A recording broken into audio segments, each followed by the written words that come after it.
Hey there, my name's Khaled Gunim, and this is Rooted in Love, a podcast where we dive deep into conversations with spiritual and social justice servant leaders who are dedicated to cultivate a world truly rooted in love. Join us as we intertwine powerful insights and visionary ideas that inspire us to reimagine what it would look like to truly be in radical, loving community together. Thank you for joining us to expand your mind and open your heart towards our collective liberation. This is Rooted in Love.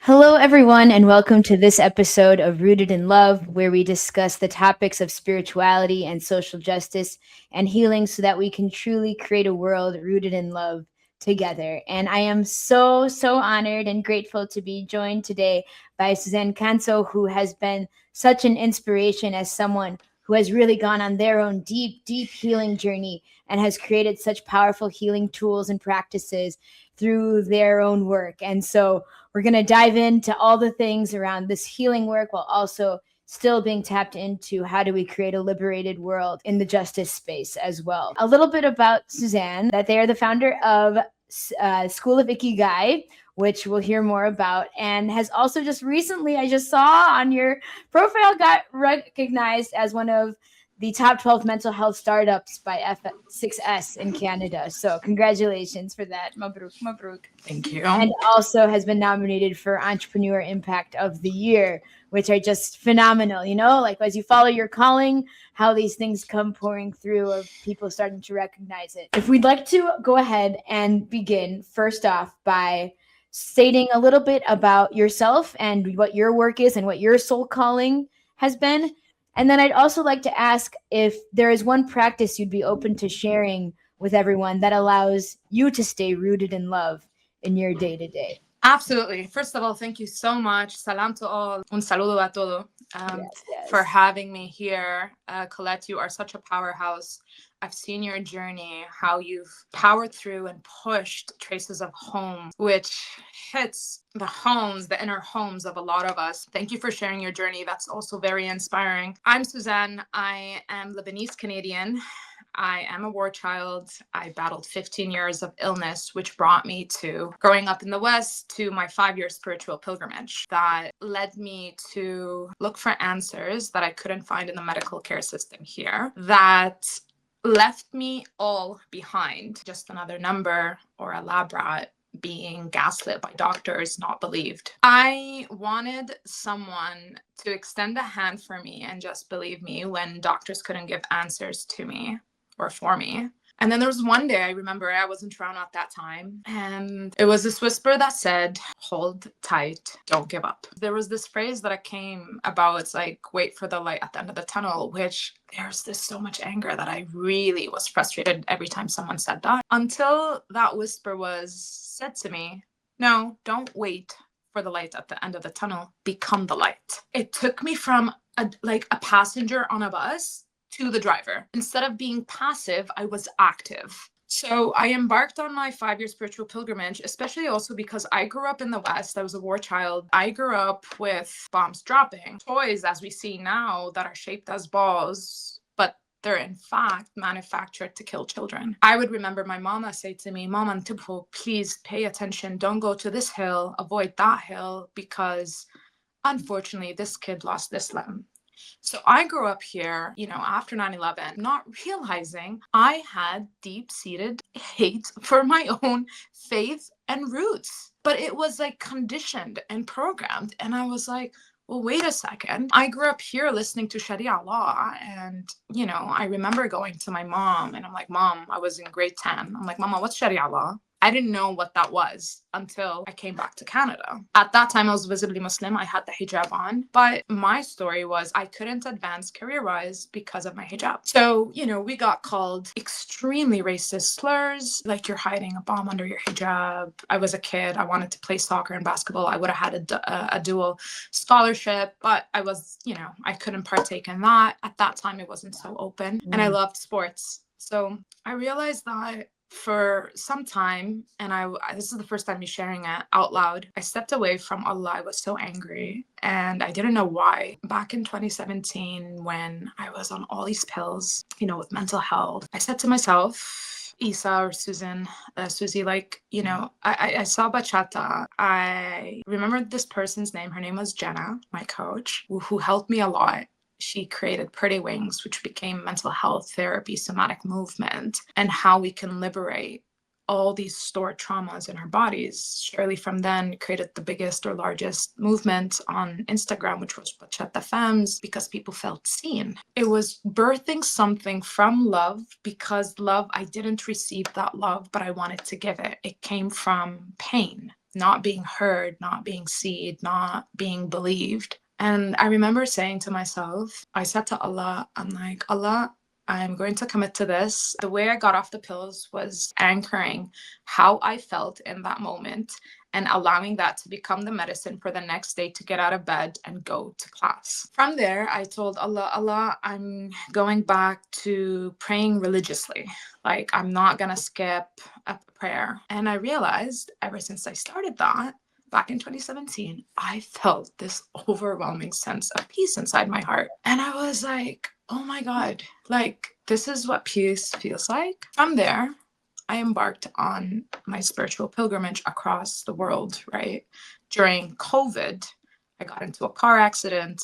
I had leg paralysis, couldn't access healing. Everything was closed. I was crying. Like, I couldn't feel my legs.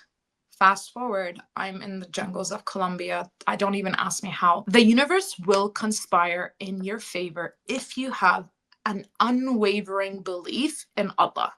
The universe, la tierra, los animales, they will help you. They will guide you. They will be your advocate when no human can. So much so that I said, I'm like, I didn't renew my job with corporate. COVID hit. The car accident situation, leg paralysis, couldn't access healing. And I remember saying to myself, I'm like, Mom, I said, Allah, I said to my mom, I'm like, I just want someone to look at me and believe in me and say, here's the money, and just I don't want anything. I just believe in you. I believe in your story. I believe in your mission, and just go. Someone from my bachata community reaches out after I had a death scare. At that time, I still had my Facebook, and he reaches out to me. He's like, he sends me 2 Facebook messages overnight. His name is William. May Allah bless his heart. He said to me, I saw your post. I don't want anything from you. All I want to say is that I believe in your story. I went from -2 to 5 figures in my bank account. And I say this because it's important. I say this because I want the school's mission with School of Ikigai is to believe in miracles, to believe in magic, that Allah will send messengers your way and he will make everything conspire to work in your favor. All you need to do, is believe, surrender. I got goosebumps. Surrender. And this is what surrendering looks like. It's like when you're so incredibly scared. And so I started my journey. And Latin America, being part of the indigenous community, and people would be like, Oye, Isa, what's translated, right? But what's an Arab or some Muslim doing here in Latin America, right? My life, it felt, oh my God, these are my people. Right? People would mistake, are you sure you're not Colombiana? I'm like, I promise. I just feel my soul is. Yeah. It just reminded me so much of home. That is away from being home. Yeah. I guess back to your question, it's like, what is a practice of love you mentioned, right? That I do to anchor myself. And it's meditation, which we call tadabbur wa tafakkur. Imam Ali says that. Every morning, you sit with yourself. I can go from 15 minutes to 2 hours. And the 2 hours were so pivotal for me in a time when I was cleansing and I was clearing. And my pilgrimage looked like it was the best time of my life. Allah wants me to go on this. And I call it, this is the first time that I ever did a selfish, quote unquote, selfish thing for me. But people ask all the time, and it's like, oh, it's meditation. It's so prominent, but people really don't understand how pivotal it is. Meditation, it's like, but I always have these thoughts. I'm like, that's exactly what meditation is. Your ability throughout the years, clear the thoughts. And I'm fire, right? I'm Leo. fire energy Leo. So if Mm. I don't ground myself in the morning, I'm like, Woo. I came in like a wreck. It's, it's true. So I'm Fireworks. like, Fireworks. so I'm Yes. like, okay, let me ground myself Yes. before I welcome the world. Totally. Very important. Essential. Meditation, meditation, meditation. I cannot stress it enough. That's how Mm-hmm. you ground yourself. Of course, if you can meditate outside by the tree, by the waters, highly recommend it. Tadabbur wa tafakkur meditation. So, Wow. so, so, so incredible, right? And I think prayer is also a great one because it's a form of, you're doing yoga, you're doing meditation, you're doing grounding, you're removing the excess ions in your body. Yes. Yes. Yes. All of it. Wow, Suzanne, Yeah. thank you so much for sharing so openly about, that inner journey of like, yeah, why am I here? What am I doing? And getting that response that was like in the heart, so clear. And I love the switch of the mindset around wait, we can actually create our own light. We can be the light versus having to try to wait for something to come to us. Beautiful. Totally. Absolutely beautiful. I'm wondering if you're open to going deeper into this faith journey because, as many people are coming in at different places in their own spiritual traditions, and maybe some Muslims are also listening to this, like, how do you reconcile Islam with all the other traditions that maybe you're following and incorporating into your practices? Islam is a risala, which means it is a message. There were tribes before, and then Islam came as a message. If there were places that brought me so incredibly close to Allah, it was traveling through Latin America. Islam, what is Islam? It is akhlaq. Akhlaq means the way you treat others. It's contentment. It's the way we are content with the little things we have. I remember when I was in Mexico, I will never, it is khalas, it is imprinted in my mind. I saw this, I think they were in their mid 40s, husband and wife, and they were walking up the hill, or sorry, I was walking up the hill, they were walking down the hill, and all I heard was this loud cackling in the back, this laughter. And I look back, it was a village, no luxury stuff.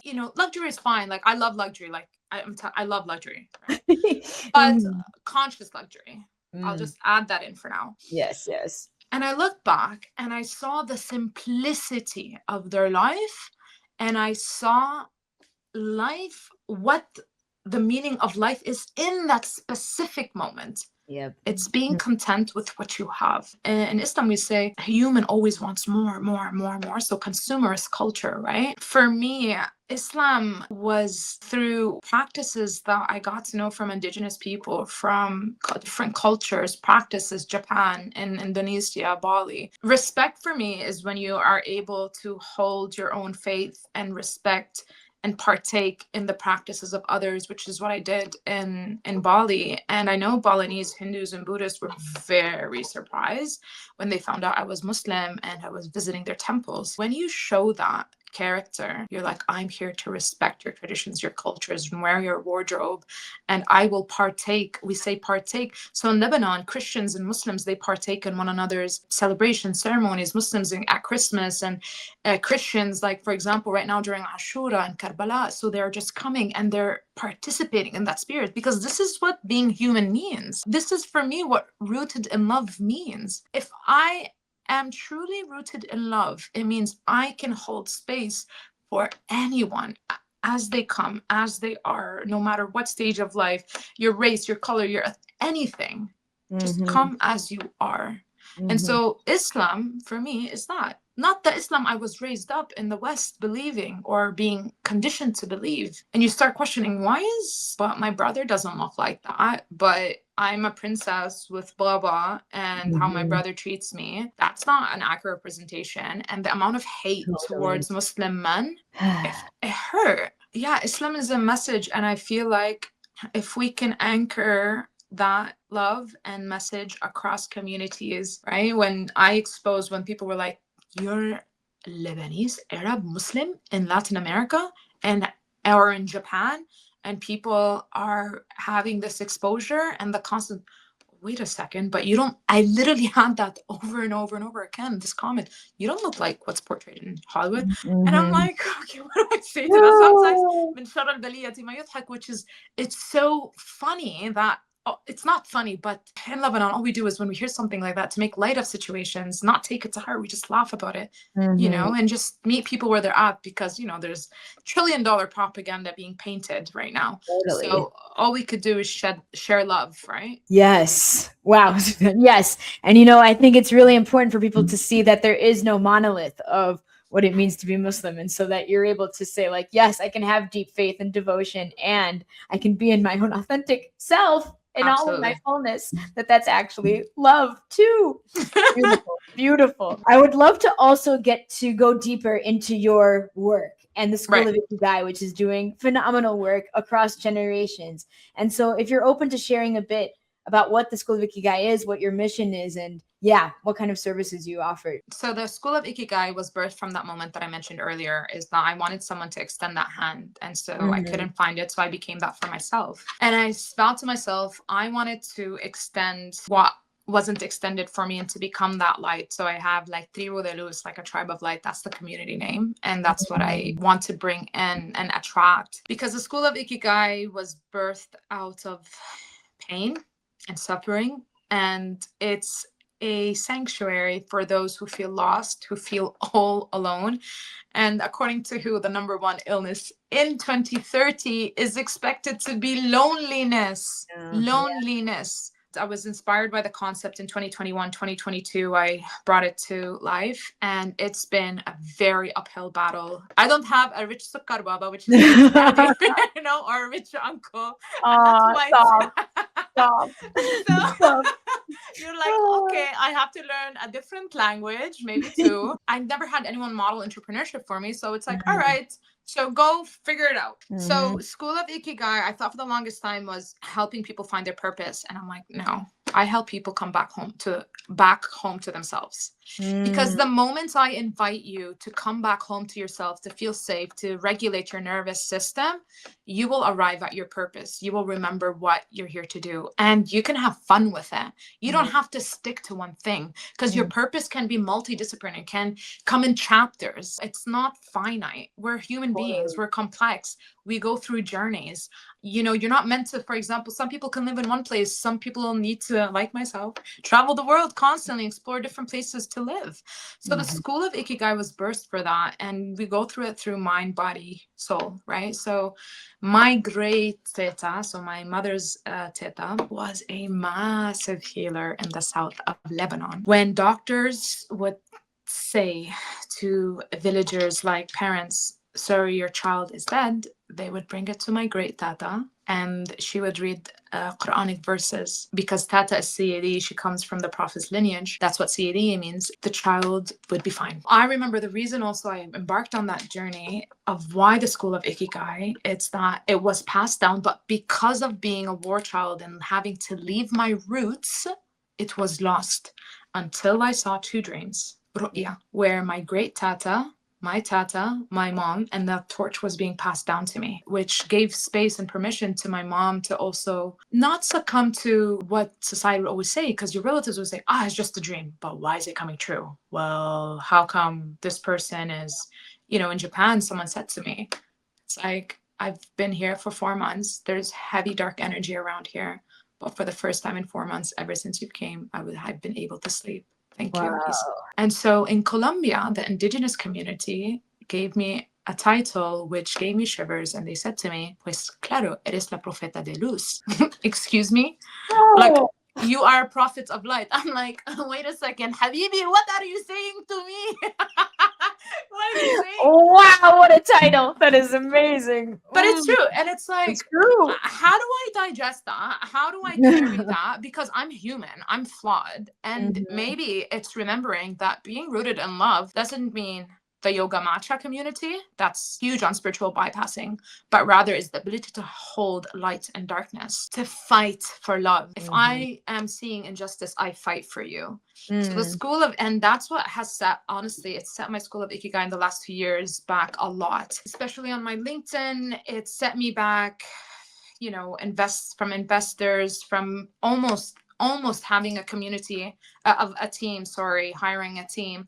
But they thought that me advocating for my own livelihood on Lebanon was too political for them. So I realized, and that inspired my manifesto. I'm like, oh, thank you, because as I love alchemy, Alchemist, Paulo Coelho, me encanta este libro. I love that book, highly recommend it. Mm-hmm. That's allowed me to realize, how can I alchemize every negative situation into something positive? How can I take that anger and fuel it into a passion project? Mm-hmm. And it's what's inspired the School of Ikigai. The School of Ikigai, we won't get, and I'm fine with it, because you're not going to get the momentum of like, quick likes and swipes and big community. And School of Ikigai community, what is not the school of, it's from the Bachata Femme community. That 30-40K was from Bachata Femme. I just didn't want to lose it.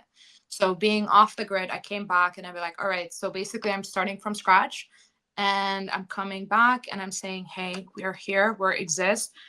I'm not here for the big numbers. I don't care for it. What I do care for, if it grows, by all means, like, alhamdulillah. But what I'm here for is sacred connection, sacred community, and attracting people to and letting them know that, look, you're not alone. You are seen, you are heard, miracles exist, magic exists. This is what the School of Ikigai comes. Of course, we do that through different modalities. For me, my favorite, inner child healing paired with NLP. Those are my babies. That's where I thrive in. Could you share what NLP means for those who don't know? Sure. Neuro-linguistic programming. So we could take a thought that it's a belief system that you have, because we are on 95% automation, right? Your subconscious mind. So you live a certain way and you believe that's the only way. For example, why am I attracting bad relationships? Right? It's like, oh, this is my luck. No, it's actually not your luck. It's probably a certain timeline. So I'll give you an example to people's or audiences who are listening in on this. I had a friend of mine that I met in Los Angeles, and she's like, Isa, like, I don't know what's wrong. I go by two names, Susie or Isa. Isa is my warrior name.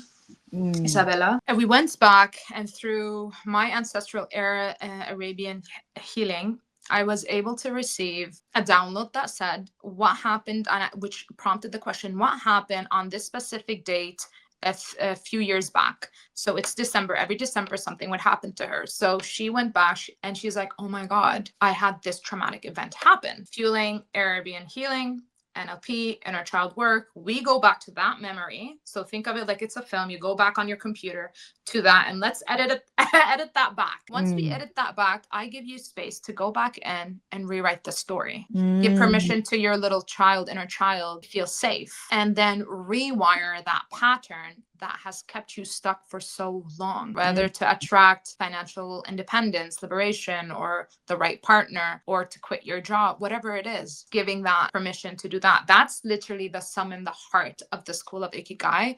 Of course, we also have body soul, because, we don't believe in band-aid solution. We believe in roots base and, not the one hat fits all. So body, we do movement. I still do bachata, somatics for people one-on-one. Only women for now. I am closer to my faith, so it's woman for bachata. And then the soul spirit is that inner, it's the Arabian healing, my ancestral gift, what we call in Latin America, your don, your gift. So that is the heart of the School of Ikigai, and I'm okay with where it's at, because I will never ever give up my values, my ethics, what I stand for, just to have money, just to have success, just to have a title. And it feels like the complete opposite of everything. We've been raised, how we've been conditioned to be like, more, achieve more. Totally. What is actual success actually? Like, what is it? It's the impact work. That's it. It's look, and impact for me is like, sure, we need like money for our livelihood, but if you can get your impact, like I receive on a weekly basis at least 2 to 3 messages like, Isa, thank you for saving my life. Isa, one session with you, I kid you not, in Colombia. And then there was another one that I met. She was Irish. I met her in Sri Lanka. And they both said to me, one session with you has allowed us to heal what 15 years of therapy never could. Wow, subhanAllah. That's when you know you're tapped into the great healer, Like, that's what and in parenthesis, like, I'm not saying that I'm sure there's great doctors out there. There's great therapists out there. What I'm highlighting is that I never experienced that, and that there's a flaw in the system, a system that's treating us as numbers instead of humans. And so that 15 years of therapy summarized in one session, I just looked at her and be like, her body was able to communicate what her therapist couldn't. Wow. And, I think another big piece that allows, your gifts to shine through is that you are also tapped into your spiritual, Alhamdulillah. Alhamdulillah, that I think a lot of times in this Western world of therapy that it's just so secular, and that we've forgotten mind, body, spirit in that holistic way. And that you are able to do that work, that like people can remember their true nature of their divine essence too, that is not talked about in therapy. Absolutely. Because look, I don't want you to come and be dependent on me. What's the point of that? That's when you're dependent on your whether it's your coach, your healer, your therapist, your educator, just know they're just here to snatch money off from you. Jeez. Right? 15 years later, thousands and tens of thousands of dollars later, I think almost 100 grand by now, right? If you're still relying on the person, then maybe it's set up like a pyramid for you to keep coming back. And I also want to insert what's so important. Healing means you will have various mentors, various healers, coaches, educators. You're not meant to learn just from one person. That's the beauty of it. So I know when my client comes to me, I'm like, look, I've offered all that I can. That person still needs support. So I will recommend other people that in my own space, in my community, that I confide in, that they've done the work. Ikigai is a concept that inspired the mission, right? I'm not here to teach Japanese philosophy or wisdom. I'm here to bridge the love, the knowledge across the world. And being like, I'm grateful to living in Japan, learning from Japanese people. But I'm not here to teach you Japanese. No, that's not my space. And so when I'm traveling, I'm like, no, let me introduce you to indigenous people. Let me also hire locals, because I can teach yoga, sure, but that's not the point. Let me bring in a Peruana. Let me bring a Colombiano. Within Islam, this whole the idea of niyat too, and like the level of intentionality that you have. Like, what is your intention? And that you're being so deliberate, and when you go to these spaces, and who you're working with, and why you're doing what you do, that is like so important for this sacred work. So thank you. A lot of times within our communities, we have such extreme things happening in both of our places, Palestine genocides and just extreme suffering. And knowing our own identities and our backgrounds, I'm sure you have felt it, where it's like, okay, what can I do? How much more can I put towards this work to make sure to end this violence and the occupation? I wonder for you, how do you feel your healing work is tied to the social justice work, when oftentimes it can feel like, oh, this wellness space can feel a little detached from the justice work? I think we've seen it over and over and over again. And I will recall a moment when I traveled to Sri Lanka. Was it last year or a year before? We went to this wellness festival. They called me up because they know I'm such an activist. Advocate for human life, right? I was just shocked by the level of Israeli occupation, that Sri Lankans had shirts that says hands off our waves. One video went extremely viral. I was covered by the news over in Sri Lanka. People started reaching out to me, allies. They're like, hey, there's a festival happening. Can you come? I met a Ukrainian girl, and she's like, yeah, let's go. We went in. They needed support. Why? The host was, I won't mention the name because I don't want to bring any harm to the festival organizer. He's an amazing human. And we found out that there has been flyers being given out for IOF soldiers who are coming into Sri Lanka so that they can take a break from war. Literally, that was it. Take a break from war. I was like, a war from who? Killing children? Throwing animals off balconies? From who? Bombing the throat chakra of the land? Who? Literally. Who? So we go there, and there was a Palestinian table, right? So I came to support. There were two Israelis started self-victimizing and crying. And they said, why, and I quote, why is there a Palestinian table? What does the Italian festival organizer reply back? It's like, well, why do you think? Why don't you have one? Like, because we don't need one. He's like, precisely. And that's what's so important. It's all I see. It's that people practice yoga and healing, but when you ask them just to go a bit deeper, right? In Bali, there's a culture of spirituality. I say it blatantly out loud. If you've been to Bali, you will know. And unfortunately, when I was there during COVID, they were selling a bottle this big called sprinkle dust, sprinkle fairy dust. Guess what it was? Ask me. Just, I want you to ask me, actually. Please ask me. What was it? What was it? Everyone, it was sand. Nam. Sand. Wallah. And they just read something on it, and it's become a fairy dust, right? Have your dreams come true. Welcome to Bali. When I'm looking at these wellness industries and same wellness industries, for example, that have been found in the EPS files, right? Literally. People, right? So who are we following? Just the feeling of like when people say positive vibes only, and what I don't know what is, it's like, what do you mean? You can't hold, so you only live in the sun, you can't receive the moon, right? You can't receive darkness. You don't know how to sit with darkness, with heavy emotions. Mm-hmm. It's when people's like, I don't watch news. Oh, thank you. Yeah, honestly, bravo. Which means people like you and I and everyone else listening and tuning in, it's upon us to do the work. Mm-hmm. Right? Mm-hmm. We don't, the black and brown people.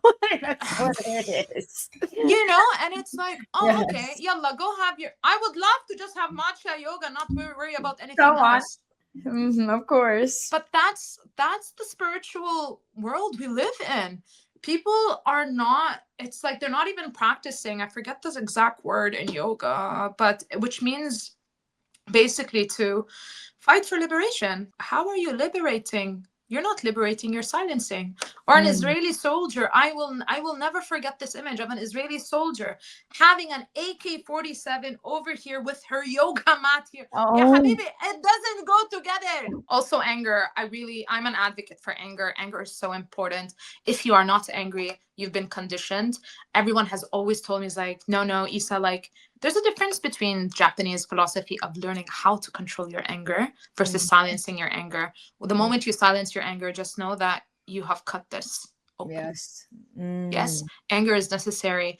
Anger, it's what creates revolution. Anger is what being rooted in love means, because it means I am angry enough to feel my humanity. When you are able to experience all forms of emotions, but learn how to alchemize the output of those emotions, you have won at life of being a human, of caring. Because you will never ever find like what a person just caring for Palestine. I was, we were like on my school, you'll see the all the humanitarian work. It stemmed from Latin America, Rwanda, to Africa, to Asia, to Europe. I don't know, I can't speak to Europe, sorry. To Asia, right? Because that's what being human means. It started when I was a kid. It's how we grew up. Because you can't see dhulm in one area and just be okay with it. No, Totally. if I see injustice, yes, you best bet I'm going to speak out about it. Wow, you are a force. You're a force of joy, and like truly, it's where like this rare combination of people seeing the bigger picture of like what is radical love, and it is caring for all beings. And if we see that they're not being cared for, what is our responsibility and our duty? Look, and you need people like you and I in your corners. If you don't have us, something happens to you, guess what? None of your people are going to come to your aid. I bet you. I bet none of you. It's like, Habibi, I am high commodity. I am rich. This is what richness is. Something that came to mind also is in the space of anger and rage, that yes, people have so much rightful rage and it's totally valid. And yet I see many people, especially in the activism space, get stuck in the rage and the frozenness of just fight mode all the time. And I wonder what are your insights on this aspect of anger? Right. I feel as a community and societies, we've grown to become very fragile. And the moment someone is angry, it's like instead of investing ourselves in understanding why this person's angry, we are quick to label and judge them. That's when a person hasn't learned what to do with that rage. It feels like they're not being heard, they're not being seen. And so the only way they know how to respond is through protest, through yelling. Not to say protest works. I believe protest works. Totally. Me too. I Yes. believe that everyone has a different way of protesting. It could be through film work, it could be through writing, it could be on the streets or on the fronts, right? There's various forms of protesting. One very powerful thing that I read not too long ago in Arabic, and it said that one of the strongest forms of fighting is not being on the front, but it's through your qalam, your pen. Yes? Because it means you are able to take that anger, take that rage, sit with it, meditate across from it, with it, around it, through it, understand it, and be like, okay, rage, how are we going to use you today? So for the people who are in constant protest mode, it feels like almost like that's the only way they know how to speak. If that person was a child, it seems that they're yelling because they're never heard by their parents. And so they've just continued with that form of dialogue, right? That's the only way they know how. And it also can come from guilt of maybe feeling that they're not doing enough. I think we all felt that, right? Yeah. Am I doing enough? Am I like, what else can I do? What more can I do? And, you know, the simplest forms, which are the hardest forms, divestments. Prominent Muslim countries, Yes. you know, and I'm mind blown. Why are people at Starbucks? Why are you McDonald's? Ya habibi, aslan it's not food, it's toxins to your body. And if you don't want to support if you want to like support Starbucks, you don't want to be partake, let's say, in the how it's contributing to the killing of children in Palestine and Lebanon and other countries, maybe this information will reach you. Fair trade just means a middleman that's going to enslave Latin workers, pay them $1 for 14 hours of labor, and most of those are children. So if that doesn't reach you, I hope this does, because this isn't the Palestine case. No, this isn't the Arab or Muslim case. No, it's a humanity case. I went to Nicaragua. I heard the farmers. I love coffee, studied coffee for 7 years. So first-hand experience, their children are working for 14 hours for $1 from Starbucks versus they're selling their coffee for $7. They're selling their coffee for $7 a cup. 7 cup. What is it? What are you drinking? You know, it's like this consumerist culture, and it angers me. Like it does anger me in my community. I'm like, why? Like, and you will feel yourself as being the person that's too much, that's the outcast, that's like, why? No, it's like, why can't you just be like everyone else? No, why can't you be like me? And how do you stick to that center point of like, these are my values and this is where I stand, and I'm gonna, how do you not waver under that pressure of? I feel like following the story of Imam Hussein was very important for me, and it allows me to remember a lot of how to be steadfast, because Imam Hussein doesn't belong to Islam now. It belongs to Christians. It belongs to the world. It belongs to everyone that's human, because he just stood in the face of injustice. And every time I feel like I need to, I feel like shrinking or giving up, I just remember his story, and it just humanizes everything for me, and it just allows me to remain, you know, focused. Because, you know, FIFA brings in 5.5 million, it's estimated, for this year. You know how many? It's never covered, but it's, what were the numbers? 20 million last year to the shrine of Imam Hussein, which is the grandson of the Prophet, peace be upon him. It's never covered. Right? Why? It's because of the love he shares. That's it. That is it. So that story of Imam Hussein in Karbala is what allows me to remain steadfast and focused and rooted in love, because the more we're able to do our own research, we're consumer society, quick swipe, quick consumption. I'm definitely probably one of those people, right? We are all. So I love when my close friends, and I actually ask for that. Like, hey, if you hold me accountable, if there's something, let me know. I'm human. Mhm. I am Mhm. building a school, but my school is human before anything else. Mhm. Yes, it's the growing principle, growing faith, growing culture, society, faith of humanity, right? The love of being rooted in love. Mhm. That's what it's about. And so Mm. when I see a figure throughout history that has been celebrated across various English writers and priests from South Africa, or Gandhi himself, it means, I won't get into the story of Gandhi, which I found out Ye- later, right? So maybe we could remove that. But yeah, but it's Mm. just like, well, he's been studied throughout history for a reason. It's for his love. Again, like the radically loving way can be the way that is the most resistance from others, because it's going out of the norm of just being numbed out and disconnected. And this is waking people up to the Yeah, truth. you know, It's very Colette, difficult. Mm. for the longest time, I felt this like, how can I carry love and fight at the same time? I kid you Yeah. not. It was so hard. And then Mhm. I realized it's like, no, they're not separate. They're one. At least for people to get to know about your work, and if they are looking to go on to their own healing journeys, maybe things that you would suggest, and then also any offerings that you would like to share with folks too. Um, Look, we're always expanding, we're always growing. Um, this School of Ikigai is not what I offer. It's what's needed from the collective, and it's curated for the collective. In Mm. terms of offerings, we have a signature program, which is the Ikigai Greenprint or Blueprint, if you want to call it that.